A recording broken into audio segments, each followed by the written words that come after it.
Soy Juan Carlos González, ingeniero instrumentista, pero hoy nos ocupa el lugar como presidente del Museo del Colectivo Antiguo, una institución que nace en el año 2014 con exposiciones. El Museo Colectivo Antiguo viene de su antecesor, el Museo del Colectivo, ganado por don Carlos Achával y otros aficionados también de renombre en ese momento, como una separación de lo que era la Asociación Amigos del Tranvía, fundada en 1976. Con el correr del tiempo nos volvimos a juntar, varios aficionados al tema, y armamos el Museo del Colectivo Antiguo con una exposición que se dio a conocer el 9 de julio del 2014 en la Avenida de Mayo. Fue uno de los aniversarios del 9 de julio, y ahí se hizo una linda exposición con desfile militar y cívico en la Avenida de Mayo, haciendo ese desfile entre Plaza de Mayo y la Plaza de Lorea, que es la Plaza del Congreso.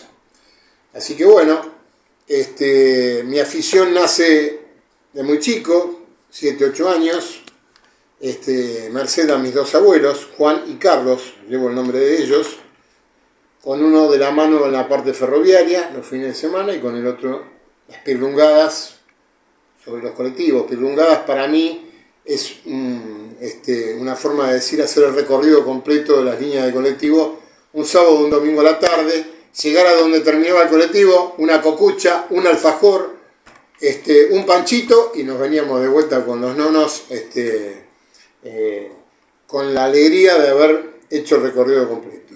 Así que bueno, ahí nace la afición que bueno, con el correr del tiempo iríamos armando distintas asociaciones, tales así como decir, por un lado el Ferroclub Argentino, en el año 1980, nacimos de lo que hoy es la Galería Pacífico original, esa era la Galería Pacífico vieja, ahí estaba el Museo Nacional Ferroviario, que hoy está en la Avenida Libertador, y ahí con un grupo de 20 tipos armamos el Ferroclub Argentino. Después esos 20 fueron armando el Ferroclub Escalada, fueron armando el Ferroclub Lynch, fueron armando la Asociación Ferrocarriles Prototipo de la República Argentina, Asociación Ferromoderista de Buenos Aires, y cada uno, y de ahí mismo también el tranvía, con el arquitecto González Podestá, cada uno se hizo su propio rebaño y su club, y son los que hoy todavía persisten con el correr del tiempo, cada uno aportando su granito de arena. De la Asociación Amigos Tranvía, volviendo al colectivo, se arma el grupo del Coleclub. Carlos Achával, Alejandro Scartaccini, Horacio Máspero, Sergio Ruiz Díaz, Aníbal Trasmonte, Jorge y Oscar Casado, y bueno, quien les habla, con Carlos Di Stefano y Luis Tronco, fuimos los últimos en armarlo, y que después, bueno, con el correr del tiempo se iría desmembrando y se volvería a armar en base a lo que les acababa de decir del año 2014. Desde el 2014 empezamos con 5 o 6 colectivos antiguos, de los cuales los primitivos eran el 109, el colectivo de la 109, el Chevrolet Sapo del 46, el Chevrolet del año 42 de la 45, y 3 o 4 colectivos más que se irían armando con el correr del tiempo. Esos eran los que eran antecesores al 2014. Hoy en día hay 100 colectivos históricos restaurados desde ese momento. Desde 1928, el autocolectivo de 1928 lo tiene la línea 152, originalmente de la línea 168, San Isidro, y que ese colectivo no fue ni de la 152, porque la 152 no existía en 1928, y tampoco la 168, sino que fue un autocolectivo de provincia. Ese autocolectivo lo tuvo la ciudad de 25 de Mayo, era de 25 de Mayo a Pedernales. Eran 2 estaciones de ferrocarril donde el colectivo iba pegado, paralelo al ferrocarril, cuando el tren no pasaba o había pasado en otro horario, entonces de alguna forma juntaba esos dos pueblitos llevando pasajeros. Hoy en día la línea todavía existe como una línea de colectivos provincial con 2 unidades, haciendo un servicio más prolongado hacia otros lados. Así que bueno, de ahí en más, del 2014, el Museo del Colectivo fue de alguna forma eslabonando gente, convenciendo también a dueños particulares y dueños de empresas de colectivos para poder lograr tener la mayor cantidad de colectivos históricos. Gracias a eso, Rosario, Córdoba, La Plata fueron cada uno tratando de hacer lo mismo y de ir logrando, por ejemplo, La Plata consiguió un Chevrolet Sapo del 46 y está guardado en el Museo Rau. El Museo Rau está en la calle 1, entre Tolosa y La Plata, y es un museo del automóvil donde está preservado ese colectivo de la línea 8, una línea original de La Plata, está guardado dentro del museo. Y así sucesivamente, porque también después está el Museo del Automóvil en la calle Irigoyen, el barrio de Villarreal, donde ahí también está guardado no solamente un coche de subte de la línea A, un belga, sino que también hay dos colectivos antiguos, entre ellos una jardinera de la línea 86, o sea, jardinera porque es un colectivo abierto donde todo el mundo se subía lateralmente, y era abierto, o sea, con techo, pero uno podía subir como si fuera un tranvía sobre los laterales. Así que bueno, ahí arrancamos con todo, hoy seguimos haciéndolo. Hoy el Museo Colectivo Antiguo está dividido por sectores amigos. Por un lado, el Museo del Colectivo, el Ómnibus y el Trolebús, manejado por Eric Amberazzi. Colectivos del Ayer, que está manejado por Humberto Magerman y Marcelo Parodi. Quienes hablan, Museo del Colectivo Antiguo, Juan Yani, Juan Carlos González, Leonardo Salazar y otros componentes. Ejemplo, todos los presidentes de las líneas de colectivos que tienen sus colectivos antiguos, no los vamos a nombrar. Y hasta el día de hoy hemos participado en cuánta exposición barrial, autoclásica, que se hace una vez por año en el mes de octubre en el hipódromo de San Isidro, y donde nos requieren. De por sí tratamos de hacer exposiciones para no crear inconvenientes, porque ¿qué pasa? Para hacer una exposición tenemos que depender de la empresa que tiene asignados sus colectivos históricos o de particulares, donde las exposiciones pueden ser desde 6 a 7, 8 exposiciones por año y no más. ¿Por qué motivo? Porque hay que depender del chofer que lo maneja, si es un chofer que todavía está trabajando en la línea, es alguien del cual dependemos porque el colectivo es histórico y se maneja de forma distinta a como se maneja un colectivo tradicional con caja de cambio automático. O sea, doble pisada, doble embriague y con todos los inconvenientes que pueda tener un colectivo naftero o gasolero, depende de la época que sea. Así que bueno, ese es el introito que hago en base a quienes somos, ¿no? O sea, todos aficionados, gente con ganas de sugestionar, como lo hemos hecho a lo largo de estos años, hasta lograr decir, bueno, de 4 o 5 colectivos antiguos que había, hoy hay casi 100 restaurados y son los que solemos ver en los últimos años de exposición, en exposiciones que varían entre 25 y 50 coches expuestos. Bueno, en base a eso, es lo que le digo a todo el mundo y es lo que de alguna forma siempre he recalcado en alguna entrevista. Yo soy un aficionado del 50% del ferrocarril y 50% del colectivo, por un nono y por el otro nono. Yo tengo actualmente, desde hace más de 15 años, páginas de internet relacionadas al rubro ferroviario y al rubro de colectivos.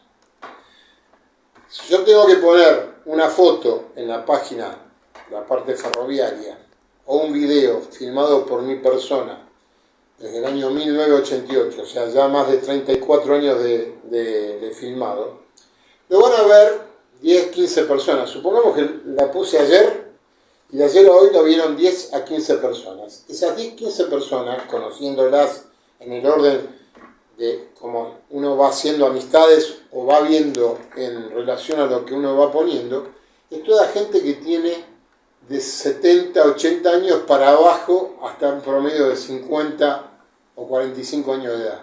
¿Por qué motivo? Porque es gente que vivió en esa época y se lo recuerda como tal. Entonces, uno puede decir, bueno, los 15 que lo vieron es gente de una edad promedio, de 45 en adelante. Pero si yo pongo una foto, 10 o un video de colectivos del ayer, filmados por ahí por 1000 personas, o actuales en una exposición o lo que sea, de un día para el otro la van a ver 1000 personas, como un promedio. Y cuando vos decís, bueno, a ver, quiero ver quién lo vio, y alguno de esos es amigo tuyo, te vas a dar cuenta que puede ser alguien que tenga 10 años o 80 años. El de 10 años es un pibe porque no lo vio, no lo conoció. Pero cuando viene a las exposiciones, que la madre te pregunta, ¿cuándo van a hacer la próxima exposición? Y lo trae, y uno en la exposición hace algo que les gusta a todo el mundo, que es, hay 10 colectivos en la exposición, nosotros nos subimos al colectivo y hacemos lo mismo que hace el tranvía cada sábado y cada domingo. Se hace un raconto de cómo era el tranvía en ese momento. ¿Qué hacemos nosotros? El colectivo está parado, nos sentamos en el lugar del chofer. Están todos haciendo fila para subir al colectivo y cuando van subiendo al colectivo le vamos dando el boleto.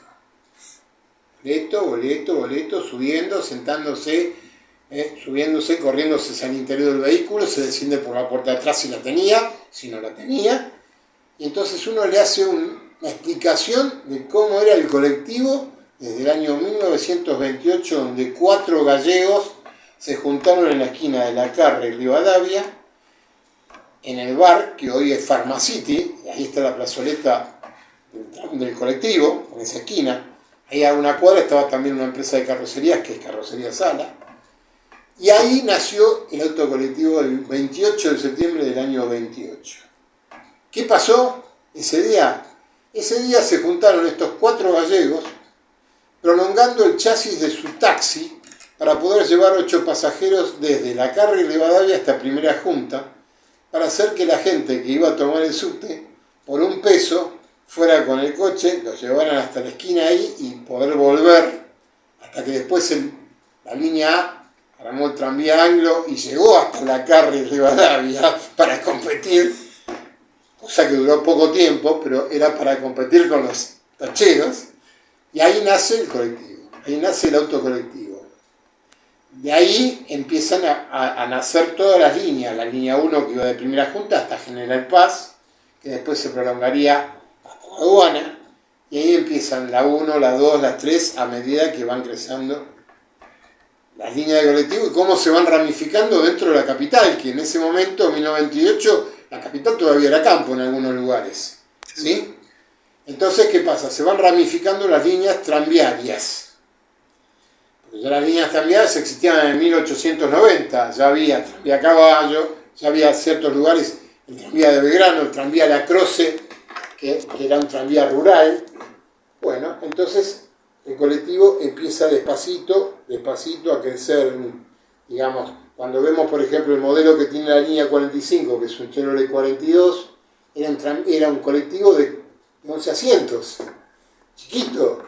Yo siempre me llamó la atención de preguntarle a mi abuelo o a mi viejo cómo hacían en esa época para subir con el sombrero puesto, porque cuando vos subís a ese colectivo, prácticamente la cabeza te pega en el marco, en el dintel de la puerta, ya te pega. Entonces vos decías, ¿cómo hacían para subir?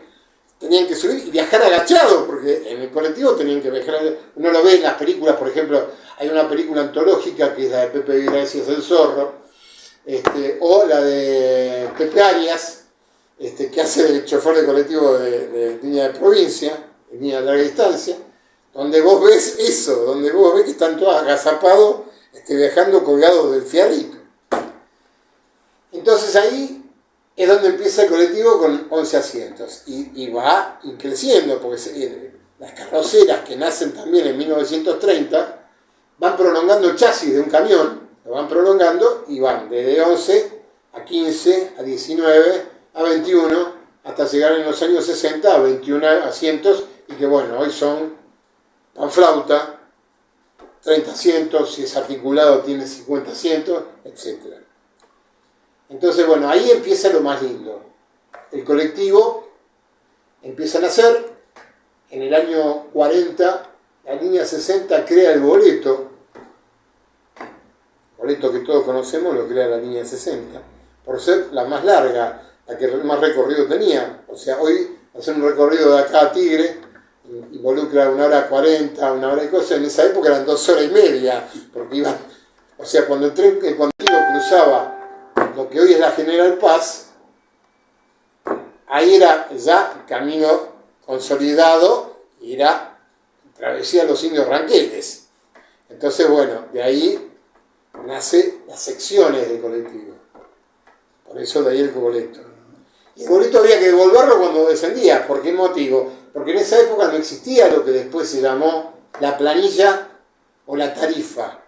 El colectivero, cuando terminaba el viaje, hacía la bajada de los boletos para saber cuánto había vendido. Entonces, ¿qué pasaba? Cuando vos bajabas del colectivo tenías que tirarle una bolsa. La bolsa, bueno, después si queremos la mostramos, la tenemos ahí también para mostrarla.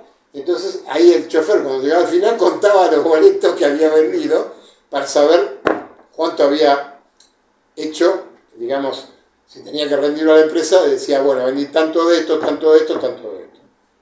Entonces, bueno, ahí comienza eso. Y comienza la historia de las carroceras. Llegamos a tener 150 carroceras de colectivo. Hoy solamente 5. ¿Sí? Y toda la historia de las carroceras fue lo más lindo, porque las carroceras empezaron siendo carrocerías de madera. Era el chasis montado sobre palomas. Palomas es la estructura que iba pegada al chasis, las palomas y los travesaños. Era como el subte belga, era de madera, donde los que viajamos en los subtes de la línea A veíamos cuando se iba desplazando, o en la curva de Congreso hacia Sáenz Peña, la carrocería viraba, se movía para cada costado. Ahí empezaron los colectivos con carrocería de madera y enchapados.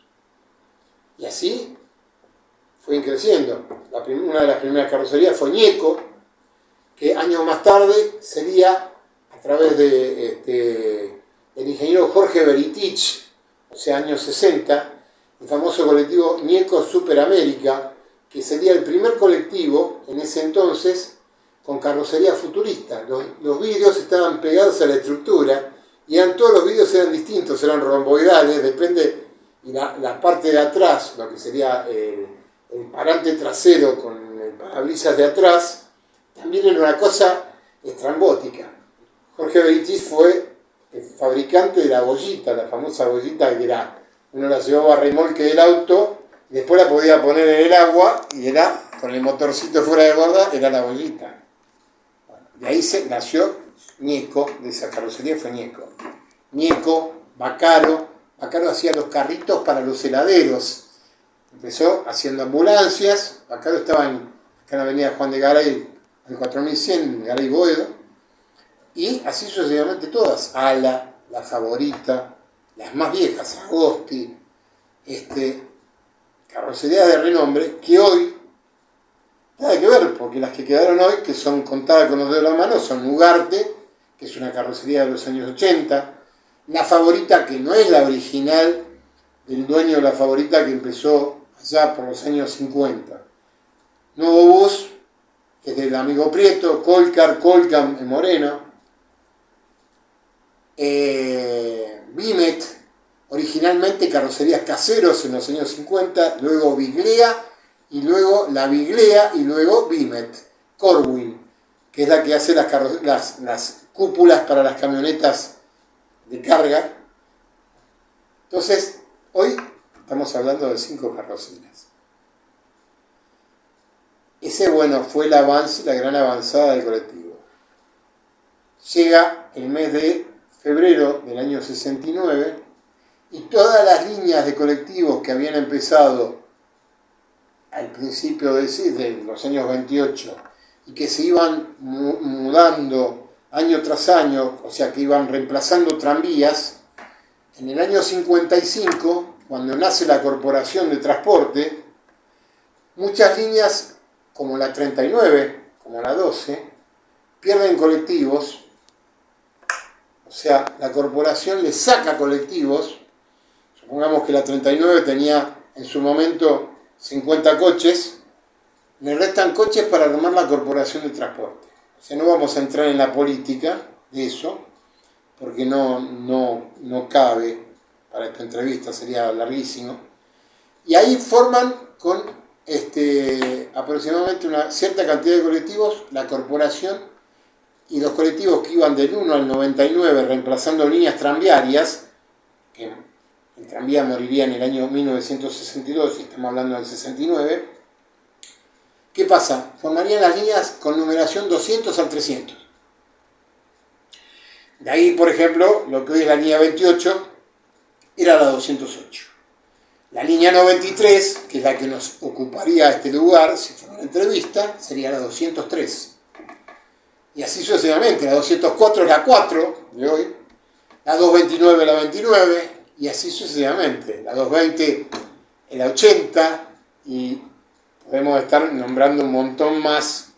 La 246, la 46 actual, la 213, la 53, y eso iría mutando. En el 69 se le cambian los números, 213 pasa a ser 53, 229 pasa a ser 29, 164 pasa a ser la 64 actual, y así sucesivamente, más los que ya habían sido trolebuses, porque por ejemplo, no hay que olvidarse que el trolebús también nace en 1948, siendo toda la electrificación armada por SADE, Sociedad Argentina de Electrificación, luego Skanska, que es la que arma todo el tendido de las 25 líneas de trolebuses. De ahí la 314 y 316, que son la 114 y la 146. 301, 302, 303, lo que después sería la 152 actual. ¿Sí? Y así sucesivamente. 318, la 118. La 325 fue la 125, que después la absorbió la 109. Así que bueno, todos los trolebuses también pasarían a formar, porque cuando desaparecen los trolebuses, en esa época, en los 70, todos los trolebuses que estaban acá pasan a formar parte, ya existiendo en Rosario, se llevan los coches en trenes de carga y los llevan para Córdoba, para Tucumán y para Santa Fe. Algunos fueron a morir, todos los que eran colectivos Mercedes-Benz, trolebuses Mercedes-Benz van a La Plata. Ahí también es el final del trolebús, que lo perdimos, un medio excepcional, no contaminante. Por ejemplo, 305 y 307 es lo que hoy es la 37, la línea 37. Y así sucede. 327, también una línea, hay líneas que desaparecieron. También, siendo trolebuses, no la absorbió nadie. Muy poco tiempo, por ejemplo, la Roca, la empresa Roca, que era la 54, los tuvo, y bueno, fueron desapareciendo. Y ahí también fueron desapareciendo las estaciones tranviarias y las estaciones de trolebuses. Hoy hablábamos, antes de hacer esta charla, la estación de trolebuses de Oro y Serviño. Ahí era Transporte Centenario. Ahí guardaba la 301, 2, 3, 4, que era la 34 actual, 318. Y así también, las que estaban en Casa Amarilla. En Casa Amarilla también había estación de trolebuses. Álvarez Jonte y Álvarez Tomás, también otra estación de trolebuses. Y después todas las estaciones tranviarias que sucumbieron, por ejemplo, Copla, General Paz y Lastra, Bail, Carlos Calvo y Loria. Y después fue la terminal de todos los colectivos de Tata y el Rápido. Hoy es un parque que guarda los techos y la cabreada, y es un parque abierto, pero guarda los techos y cabreada de cuando era Galpón o Catamarca y Belgrano, que hoy es el depósito de la policía donde guardan las motos. Eso fue ya posterior al tranviario, fue uno de los depósitos de Quilmes, porque Quilmes tuvo tranvías de carga que venían desde Quilmes a Catamarca y Belgrano, a lo que fue BGH, Piedras y Brasil. Bueno, ahí sí hay historias, hay diversas historias que hablan justamente como que, bueno, es lo mismo que pasó en el año 1983, cuando la línea Roca electrifica su ferrocarril, justamente en el año que la línea San Vicente, la 79 y la 51 habían comprado los diferenciales. Para ir a San Vicente, cosa que no llegó a ser la 148 que iba a Florencio Varela, porque como no le habían electrificado a Varela, a ellos no les tocaba el problema, les tocaba nada más que a los que iban a la vía Gleu y a la vía Ezeiza. Entonces, ¿qué pasó? Pasó lo mismo. Empezaron los piedrazos, empezaron a poner palos en la rueda, ¿sí? También hubo una época nefasta, que fue la época de la época que estamos hablando, la época de Frondizi, cuando también fue la época que faltó el caucho y que Frondizi trajo a Firestone y a la Goodyear. Hay fotos de colectivos circulando sobre vías tranviarias. Por ejemplo, el Mercado del Progreso, que está en Primera Junta, si vos ves, está el dibujo del colectivito Carrocerías Costa Rica transitando sobre las llantas, sobre la vía de ferrocarril. Y así pasó con todos lados. Cuando agarran la electrificación en Roca, ¿qué pasaba? Suponete que si había, no sé, 4 trenes por hora que iban en la vía 6, hay 4 trenes por hora que iban a Gleu, ¿qué pasaba? La gente se volcaba al tren porque llegaba rápido, ¿no? Entonces nadie tomaba el 79 diferencial ni el 51 diferencial que te llevaba a Cañuela. ¿Qué empezaron? Empezaron a apedrear los trenes, cosa de que el tren lo cancelaran y la gente fuera. Bueno, lo mismo pasó en todas las épocas. Pero ¿qué pasa? Después el taxi pasó a ocupar otro lugar, fue creciendo, el taxi también fue creciendo, fue madurando, y el tranvía, que parecía que iba a madurar, bueno, vino la debacle, vino el gobierno de Frondizi, y en el año 61, al que era presidente del subterráneo de Buenos Aires y el que manejaba los tranvías, le dijeron, primicia se llamaba el tipo, le dijeron, vos vas a dar la primicia de bajar la palanca. ¿Qué hicieron hacerle? ¿Qué hicieron? Le hicieron bajar la palanca del tendido eléctrico, cosa que ningún tranvía corriera más. O sea, era como que tuvo que ir a Chávez y bajar la llave para que no quedara electrificado ningún recorrido. Por eso el último recorrido es el 20 de enero de 1961, el tranvía 38 y el 22 a Quilmes. Y ahí hay una controversia. Si vos vas hoy viajando del lado de Avellaneda hacia Quilmes por la calle Andrés Baranda, vas a ver que las vías del tranvía están todas puestas. ¿Por qué están puestas? Porque el tranvía 22 era de Otto Bemberg. Y Otto Bemberg, que era el dueño de la Quilmes, como las vías las pusieron ellos, había una ley que decía que si tuvieran que levantar las vías del tranvía, eso sería propiedad de él. O sea, no es que la irían a vender como chatarra. Eso es una cosa que es como decir, el dueño de la quinta presidencial es Pueyrredón. Y ahora, para haber hecho una reforma, no sé a quién le tuvieron que pedir permiso, porque no sé qué hicieron ahora, y tuvieron que ir a pedir permiso al que tiene la patria potestad de la quinta presidencial. Bueno, ahí pasó lo mismo.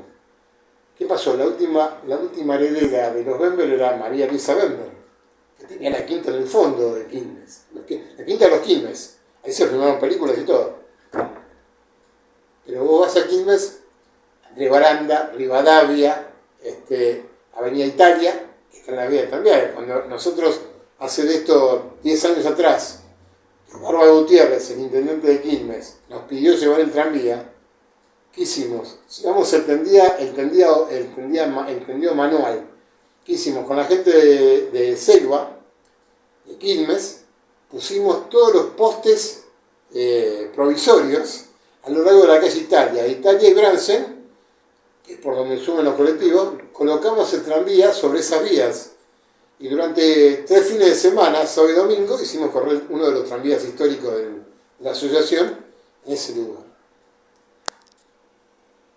Así que bueno, hay historias, son historias que se van dando y bueno, el colectivo está ligado al tranvía, el tranvía, ¿viste? Y así sucesivamente, bueno, son cosas muy lindas. O sea, no te quiero de alguna forma hacer que sucumba la videograbadora. Yo pienso que sería una catástrofe. O sea, vos pensá lo que es Buenos Aires cuando hay un día de paro. O sea, no te olvides que hoy el colectivo avanzó mucho dentro de lo que es Capital. O sea, si yo te dijera haber vivido 2 años en La Plata y haber visto lo que se desplaza el colectivo en La Plata, en una ciudad de diagonales, plazas, eso sí es lindo, realmente ver la obra que hizo Dado Rocha, donde ahí hubo tranvías, donde hubo trolebuses y donde hoy hay colectivos. Es lindo ver que los colectivos se trasladan solamente por avenidas, o sea, hay una avenida cada 7 cuadras, tanto en plano vertical como en plano horizontal. Entonces vos, ¿qué hace ese urbanismo? Te hace caminar, te hace respirar aire puro porque tenés plaza cada 4 cuadras, y vos el colectivo se maneja en ámbitos donde las calles son anchas, no son calles como ahora que estamos viendo, que bueno, vinieron intendentes que han viajado por el mundo y se han dado cuenta que el Metrobús es un triunfo, lo están haciendo en varios lugares, y entonces ¿qué pasa? Sí, en Capital el colectivo es un bodrio de líneas. Por ejemplo, ya el Metrobús, si ya tuvieran que poner 3 o 4 líneas más, no sirve de nada. Entonces, ¿qué pasa? Están buscando un medio alternativo de transporte. Cuando en el gobierno radical de Alfonsín crearon el metro tranvía o el premetro, eso sí fue una linda experiencia que no cuajó.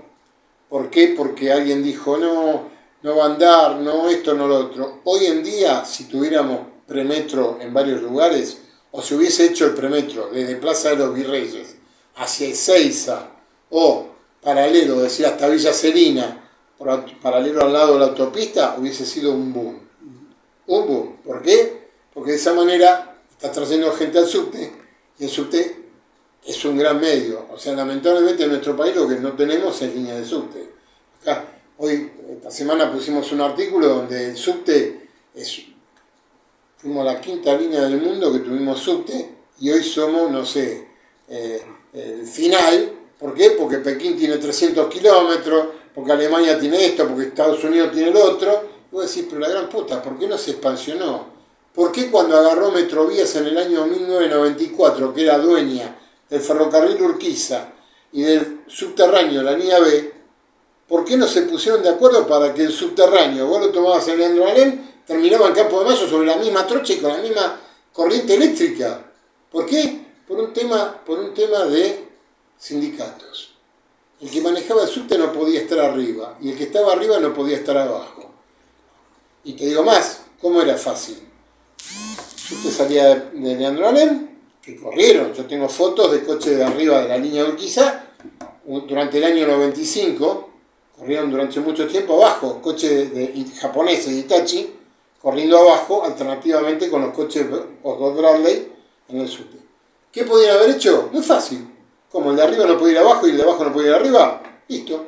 Vos llegabas con el subte a Federico Lacroze y hacían el cambio de conductor. Ahí subía el otro la rampa y se iba a Lacroze. Cuando venía a Campo de Mayo. Cuando venía de Campo de Mayo, bajaba, tú cruzaba la vereda de enfrente y se iba con el otro. No cuajó. No cuajó porque los sindicatos son un bodrio. Y así sucesivamente. O sea, hoy podríamos haber tenido transporte.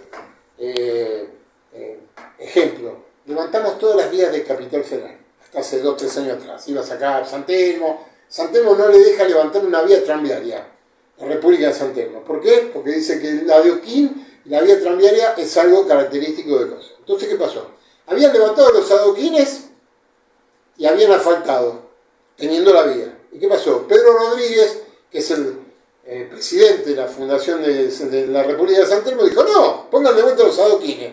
¿Qué pasó? Cuando volvieron a poner los adoquines, vos vas por la calle Defensa.